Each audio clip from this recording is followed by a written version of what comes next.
প্রিয় মুসলিম ভাই ও বোনেরা, আসসালামু আলাইকুম। সালসাবিল চ্যানেল ও মাহবুব ভাইয়ের পক্ষ থেকে আপনাদেরকে জানাই স্বাগতম। আজ আমি আপনাদের সামনে তুলে ধরব ইরানীদের তথ্য বিকৃতি। আসল নাম খালিদ ইবনুল ওয়ালিদ প্রণালী, হরমুজ প্রণালী নয়। খালিদ ইবনুল ওয়ালিদ রাদিয়াল্লাহু আনহু ও হরমুজের ঐতিহাসিক দ্বন্দ্বযুদ্ধ।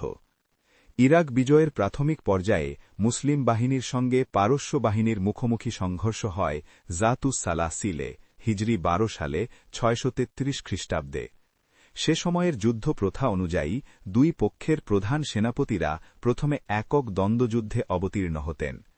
মুসলিম বাহিনীর পক্ষ থেকে বেরিয়ে আসেন খালিদ ইবনুল ওয়ালিদ রাদিয়াল্লাহু আনহু, আর পারস্য বাহিনীর পক্ষ থেকে এগিয়ে আসে তাদের সেনাপতি হরমুজ। দুই সেনাপতি একে অপরের নিকটে আসেন, এমনকি তারা মুসলিম সারির তুলনায় পারস্য বাহিনীর কাছাকাছি অবস্থানে পৌঁছে যান। এরপর হরমুজ তার ঘোড়া থেকে নেমে খালিদকে ইশারা করে বলে, যদি তুমি প্রকৃত বীর হও তবে নেমে মাটিতে যুদ্ধ করো।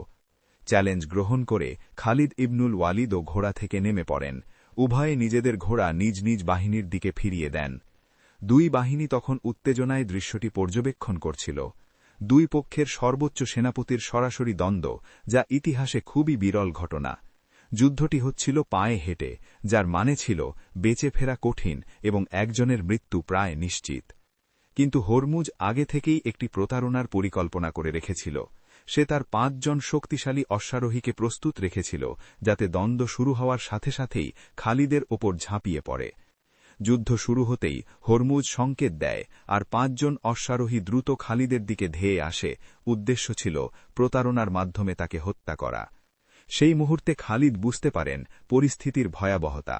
মুসলিম সৈন্যরা তার থেকে দূরে, আর এই অশ্বারোহীরা দ্রুত পৌঁছে যাবে। কিন্তু আল্লাহর সাহায্য নিকটেই ছিল। আল কাকা ইবনুল ওমর আত-তামিমি দূর থেকে ঘটনাটি লক্ষ্য করেন এবং সাথে সাথে বুঝতে পারেন এটি একটি বিশ্বাসঘাতকতা। তিনি তীরের মতো ছুটে যান যুদ্ধক্ষেত্রে। সঠিক সময়ে পৌঁছে তিনি প্রথম অশ্বারোহীকে হত্যা করেন, এরপর দ্রুত দ্বিতীয় জনকেও পরাস্ত করেন। এদিকে মুসলিম বাহিনীর আরও কয়েকজন যোদ্ধা এসে পৌঁছায়, আর পরিস্থিতি একাধিক দ্বন্দ্বযুদ্ধে রূপ নেয়। অন্যদিকে খালিদ আবার হরমুজের সাথে যুদ্ধে লিপ্ত হন। অসাধারণ দক্ষতা প্রদর্শন করে অল্প সময়ের মধ্যেই তিনি হরমুজকে হত্যা করেন। তাদের সেনাপতির মৃত্যুতে পারস্য বাহিনী ভেঙে পড়ে। তারা আরবদেরকে তুচ্ছ ভাবত, কিন্তু এই ঘটনায় তারা ভীত ও বিভ্রান্ত হয়ে পড়ে। খালিদ তাদের পুনরুদ্ধারের সুযোগ না দিয়ে সঙ্গে সঙ্গে পূর্ণ আক্রমণের নির্দেশ দেন। সেনাপতির মৃত্যু ও শৃঙ্খলার ভাঙনের কারণে পারস্য বাহিনী বেশি সময় টিকতে পারেনি। মুসলিম বাহিনী তাদের সারি ভেঙে দেয় এবং শেষ পর্যন্ত এই যুদ্ধে বিজয় অর্জন করে।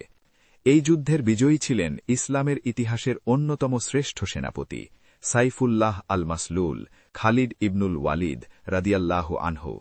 সূত্র: ইমাম তাবারি, তারিখুল উমাম ওয়াল মুলুক, ইবনুল আসির, আল কামিল ফিত তারিখ, ইবনে কাসির, আল বিদায়া ওয়ান নিহায়া। আর নিয়ম অনুযায়ী বিজয়ীর নামেই কোনো কিছুর নামকরণ করা হয়।